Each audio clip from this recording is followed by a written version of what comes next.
So good morning. Welcome to our week 2 of our maritime law. So for the topic for today is the UNCLOS 3 jurisdiction. It is under for the flags, coastal and port state. So flag state, coastal state and port state. No? So for our lesson objective, so learning outcome, compare and contrast the degree of jurisdiction provided to the flag state, coastal state, and port state by the UNCLOS 3 with respect to the implementation and verification of international conventions and agreements that form of the maritime law. So before we start, the meaning of UNCLOS is it is the United Nations Convention of the Law of the Sea. So that is the UNCLOS. So think of this lesson as the learning the rules of the road. For the sea, you are going to explore how different countries can control and what happens in ocean spaces. So just like the how traffic laws differ by city or the country. Sabi ko nga nung nakaraan, this maritime law is different from the rules of the road, which is the call reg. But again, try to consider what is the difference and how we explore on the different countries and control how it happens on the ocean spaces.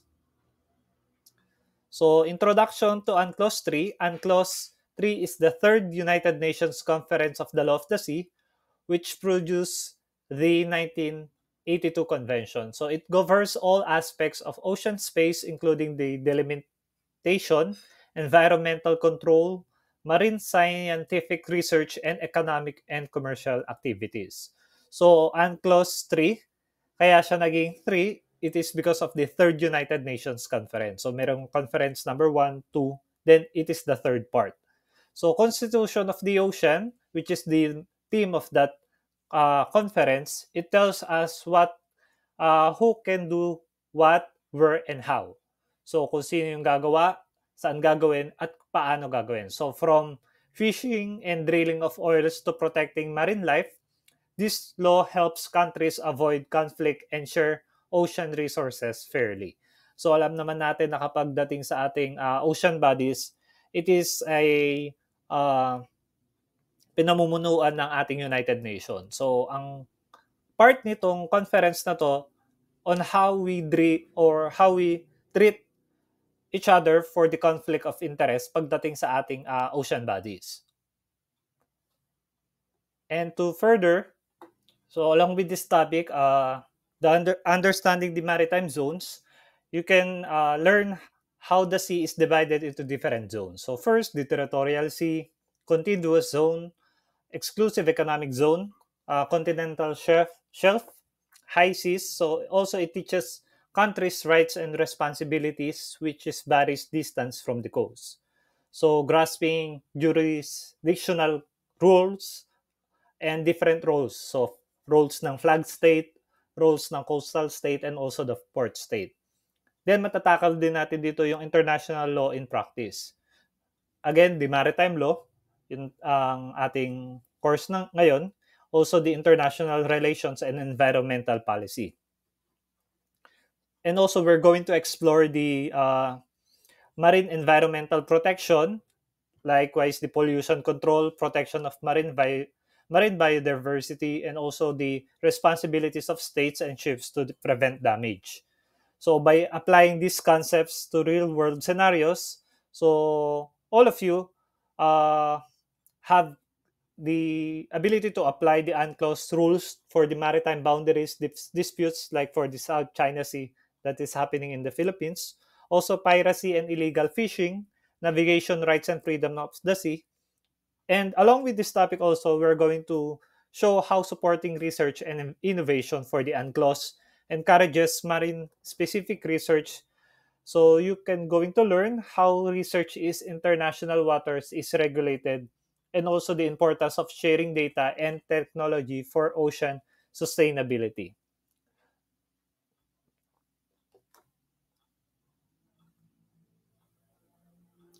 So why do jurisdiction matters? Bakit nga ba nagma-matters yung jurisdiction pagdating sa ating mga batas? Jurisdiction ensures the enforcement of maritime safety security, environmental protection, and also the labor standards across the global shipping industry. So without clear rules, kapag walang malinaw na batas, the ocean would be like a Wild West. So pag sinabing Wild West, it is a unsafe and unregulated. Hindi tayo sure kung ligtas ka or hindi nare-regulate yung batas because jurisdiction ensures that the ships follow rules for safety and also environmental care and fair working conditions for the seafarers. Kaya pumapasok dito yung jurisdiction. So we have the three types of states under the UNCLOS. First, we have the flag state, in which jurisdiction over vessels flying its flag. Then coastal state jurisdiction in maritime zones of its coast. And the third one is jurisdiction over foreign ships in its ports, in which we call port state. So think of these authorities in different situation. First, the flag state. So flag state is like your home country, Philippines. So when you are in a ship, ang flag state mo is Philippines, no? Example lang 'yan. Then for the coastal state, like the neighbor authority near country's coastline. Ano ba yung ka-coastline ng Philippines? Like for example, yung ating India, Vietnam, no? Ka-coastline natin siya. So coastal state yung tawag natin doon. Against flag state in which your home country, then coastal state yung kaparehas nyo ng coastline. Then the port state, it is the gatekeeper. When you are entered to the country's harbor, when you're going to another type of the continent or another type or country in which another continent. Just for example, yung US. So again, the difference between the flag state, it is your home country. The next coastal state, when you are in the same coastline, and for the port state, it is on the gatekeeper, in which another boundary siya, another continent na kung saan nandoon yung country na pupuntahan nyo. Kaya tinawag siyang port state. No? Then, flag state jurisdiction explained. So, it is explained that the flag state in the country of registration of ships, it exercise jurisdiction over its ships.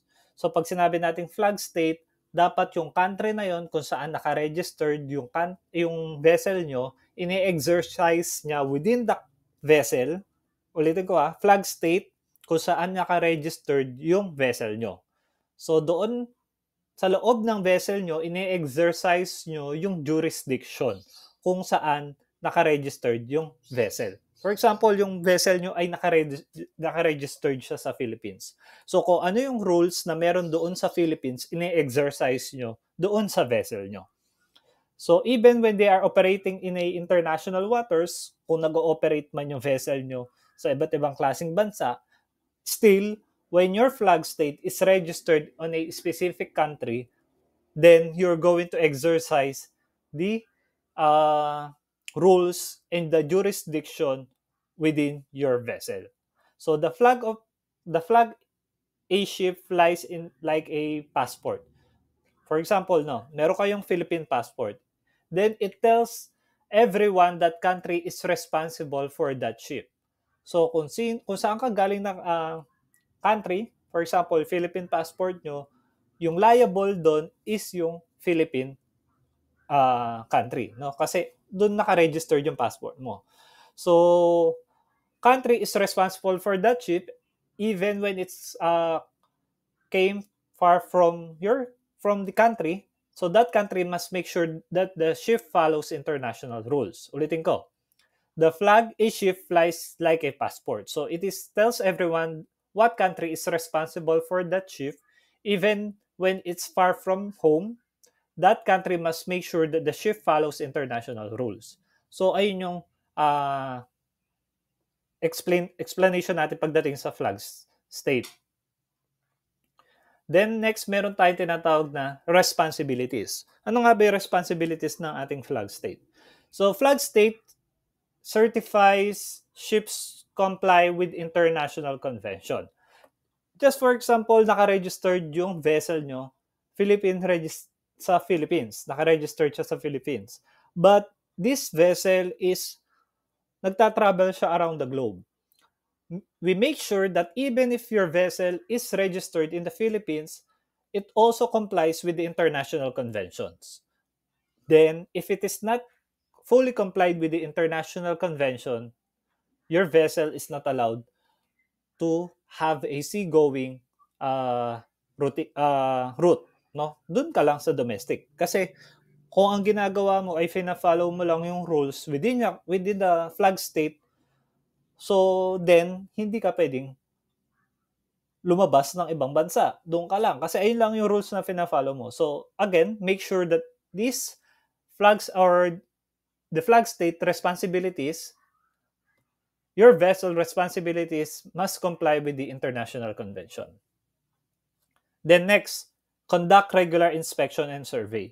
So kung ano yung nire-require ng isang flag state, dapat nagkakandak kayo ng inspection and surveys, dapat nare-regulate nyo yun sa barko. Then dapat na i-investigate nyo rin kung ano yung mga violations, no? And ensure the crew qualifications under the STCW. Yun yung sinasabi ko na kapag nandito kayo sa Philippines, kunyari mo, no, once you have a trainings, kasi third year na kayo, magkakaroon kayo ng trainings. Tapos makikita sa certificate nyo, kapag dito lang kayo sa within the Philippines, is ina-accept nila yung certificate nyo galing sa isang training center. But once you're going to have a ocean-going route, for example, no, international, kasi sa mga certificate hindi nyo makikita yung international, makikita nyo ocean-going. Ibig sabihin, outside the Philippines yung inyong route, no? Then, dapat ina-apply nyo sa marina. Kasi once na nakapag-submit kayo ng COP, no, sa marina, or makapag-apply kayo ng COP ng certificate nyo, now it is qualified or it is under the STCW convention na. At pwede nyo nang gamitin yung papeles nyo outside the Philippines. So kaya kapag lalabas kayo ng Philippines, pinapa-COP pa natin sa marina yung papel nyo. Kasi again, useless at hindi natin magagamit yung certificate natin coming from the training center kung hindi siya under the carrier flag of the Philippines. Then, sabi dito, ensure crew qualifications STCW, no? Standard training for certification and watchkeeping. That is the meaning of the STCW. Then, next, enforce pollution prevention, the MARPOL. So, meron din tayong training na maritime pollution, no? So, meron tayong sinasabi dito that imagine that the flag state as a supervisor, if your ship is seaworthy and legal certification inspection, also make sure that the crew is trained and qualified under the STCW. Then investigate if something goes wrong, like accidents and pollution, and also ensures that they follow the environmental rules under the maritime pollution or the MARPOL. So ayun yung dapat tandaan pagdating sa ating flag state responsibilities. Ano nga ba yung advantage and challenges ng isang flag state? So first, the advantage is universal jurisdiction over its ships. Ayun yung pinaka-advantage natin. Siyempre, this flag state has a control over its ships globally. But the downside, yung challenges na makakaharap is some states serve as flags of convenience. So, offering lack of enforcement to attract ship owners. So, some countries are lax. Ibig sabihin ng lax to attract business like flags of convenience and don't enforce the rules when it's risky for safety and environment. Kasi, may hirap kasi makakuha ng ng certificate of flag state. Ngayon, yung ibang country parang dito aminan na natin sa Philippines, meron nagbibigay ng training na hindi naman kailangan umattend sa training. That is the fact check. No, makaka-receive ka ng training certificate pero hindi ka a-attend ng training. Merong mga ganyan training which is it is illegal. No, and nababawasan na yan. Nakikita yan ng mga marina at chine-check yan. But then in relation sa ating discussion, this lacks attractiveness. May nagbibigay ng uh, certification or ng registration pero hindi naman siya pasok sa quality or sa standards na ino-offer ng UNCLOS. So, hindi na i-enforce yung rules na mabuti at hindi nakaka-comply na mabuti but they giving a certification para lang magkaroon ka ng flag state. So, this is very risky and for the safety and environment. Risky siya kasi baka hindi naman good standing condition yung vessel pero nabigyan ng certification. Like maraming sira, hindi dumaan ng investigation, hindi dumaan ng inspection. Ngayon, meron ding causes na pwedeng magkaroon ng instances sa ating pollution, sa ating marine environment, pero na-releasean siya ng certificate. So, ayun yung hindi maganda, no? Ayun yung ibig sabihin ng lax dyan. Nagkakaroon ng certification pero or ng registration pero hindi naman pasok sa quality yung nabigay na na papel. Binigyan lang siya for the purpose of compliance. So that is the disadvantage. So after the flag state, dito naman tayo sa coastal state jurisdiction introduction. So coastal state have a varying levels of jurisdiction depending on the maritime zone. So sabi nga natin coastal within the coastline. Meron tayong territorial sea, contiguous zone, exclusive economic zone or EEZ, and continental shelf. So if you're close to a country's coast, that means the country has certain powers like local police or coast guard, but those powers change depending on how far from shore you are. Kaya ayun yung ating coastal state jurisdiction. So first, meron tayong territorial sea, in which it is 0 from 12 nautical miles. So the coastal state exercise full sovereignty like land territory. So it can regulate customs, immigration, sanitation, environment. Foreign ships enjoy the right of innocent passage. Like this country's backyard, they can make rules and fully control this zone, but foreign ships can pass through peacefully, like innocent passage, like walking on someone's sidewalk without causing trouble. 'Di ba? Meron tayong mga tinatawag na immigration, customs, sanitation bago makapasok dito sa ating bansa. So ayun yung tinatawag natin territorial sea. But then minsan hindi siya na re-regulate mabuti, they can make rules, fully control this zone, but pagdating sa foreign ships can pass toros peacefully like wala namang nangyari. No, pero pagdating dito sa Philippines na vessel, ang daming requirement. Pero kapag yung ibang bansa or ibang vessel na nakaano siya sa isang territorial zone, no, pagdating sa coastal zone natin, easily sila makakapasok, no? Doon na ano yung ating innocent passage, like walking on someone's sidewalk without causing a trouble. Na nakakadaan sila na walang kahirap-hirap, no? Ayun yung proper term pala. Then meron tayong tinatawag na contiguous zone. So it is 12 to 24 nautical miles, yung layo. No? Again, 0 to 12 territorial zone, yung layo ng vessel. Then, pag sinabi naman yung layo na ng 12 to 24 nautical miles, papasok na siya sa contiguous zone. So, the state can enforce laws related to customs taxation, immigration, and pollution. So, to prevent infringement of its territorial laws. Like a security buffer zone, the coastal state can check people breaking laws like customs, immigration, and pollution even they before reach the shore. Ang maganda explanation dito is, contiguous zone, this is the sea just beyond a country's territorial sea. So extending up to 24 nautical miles from the baseline. So in this zone, the coastal state does not have a fully sovereignty like does in the territorial sea, but it does have a limited control to protect the interest. So ano ba nga ba yung what can the state do here? The coastal state can take action to enforce laws and prevent violations related to customs, just for example, smuggling, then taxation, example, tax evasion via sea transport, immigration like illegal entry by sea, pollution, dumping waste that may drift into territorial waters, like yung bagong ano ngayon, news, it is very relevant ngayon, no? Yung customs, yung smuggling. No, yung nangyari doon sa ating kabaro na Filipino, then also from other nationals. So doon pumasok yung contiguous zone.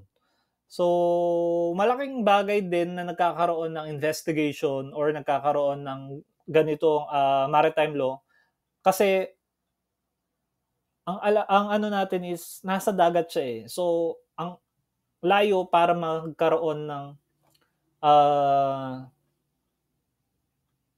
investigation or hindi siya ganoon katulad ng sa lupa na makukuha mo kaagad yung result. Kasi nasa gitna ka ng laot and ang laki ng freedom na pwede mong magawa. Kaya ang daming smuggling or ang daming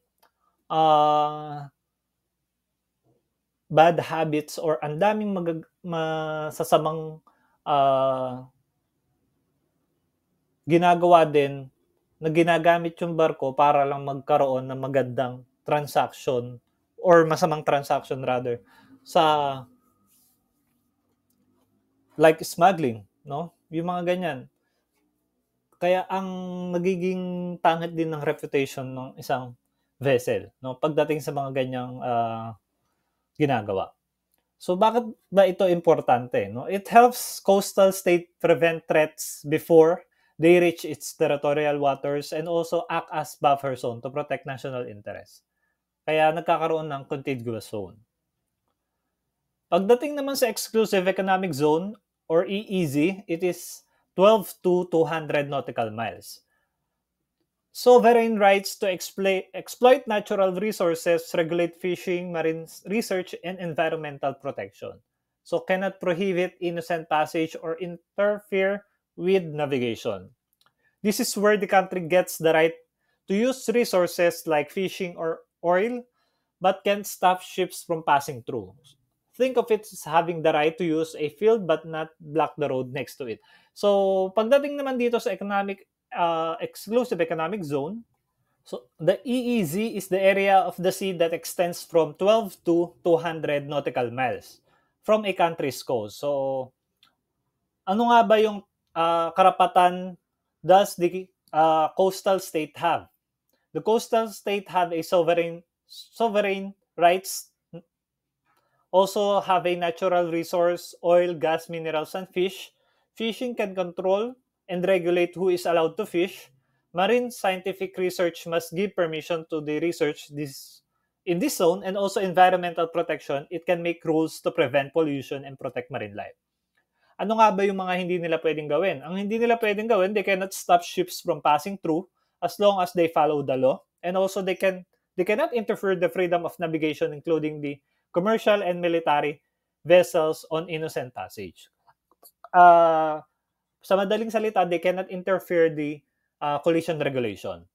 So the EEZ is important. It gives coastal countries economic control over the large ocean areas, and also it helps to protect marine resources from overuse by the foreign vessels.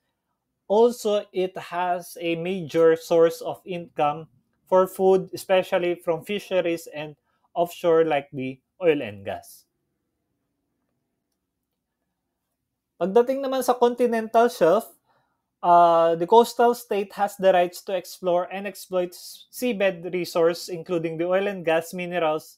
So these rights extend up to 350 nautical miles depending on the continental margin.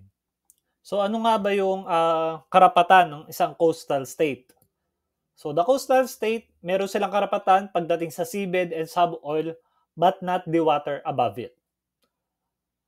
And also, they can explore and exploit oil and gas, minerals, and other living resources. So, hanggang saan yung limitations nila? Kasi karapatan nila yun eh. So, kahit na meron silang karapatan, pero meron dapat silang limitations. they have delimitation automatically extend to 200 nautical miles lang yung layo. Then they can extend until 315 nautical miles depending on the natural shape of the continental margin. Siyempre, hindi naman siya perfect shape na diretso lang no, pagdating sa ating continents. And the state must submit scientific data to the UN Commission of the Limits of the Continental Shelf or CLCS to claim beyond these 200 nautical miles. Ano nga ba yung hindi naman nila pwedeng gawin? So, wala silang control sa fishing or navigation in the waters above the shelf or the EEZ territory. And they cannot stop the ships from sailing over the water. Ba't mahalaga to, no? It is important because it is major source of energy and economic resources. Like for countries like Norway, Brazil, and Canada, they have a large extended continental shelves that bring a great economic benefit. This is under the sea, like owning the basement under the land. There are oil, mineral, and coastal state that can be used sometimes even beyond 200 nautical miles depending on the geology. So, pagdating naman sa coastal state limitation, the coastal state must have a balanced natural interest with the international navigation rights. They cannot interfere unjustifiably with foreign vessels in EEZ and high seas.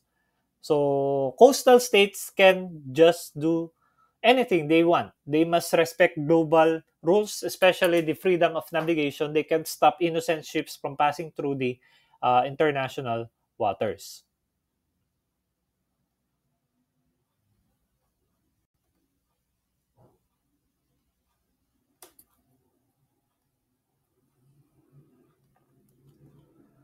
Pagdating naman sa port state jurisdiction definition, dito na tayo sa port state.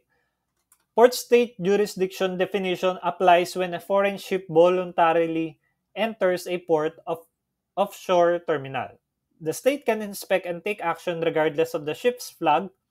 If a ship enter to the port, your rules may apply no matter what the ship is from. Likewise, the customs at the airport, once you land, you must follow the local laws. Pag pupunta tayo ng ibang bansa, di ba, kailangan natin sundin kung ano yung batas doon sa bansang pinupuntahan natin. So, that is, i-cut ko muna yung discussion, no? Then, continue tayo for the second half. You can take a break, no? 10 to 15 minutes, then back after 10 to 15 minutes, no, ano muna kayo, no, mag-snacks or the health break. So, back 10 to 15 minutes, then we are going to continue for the port state jurisdiction discussion.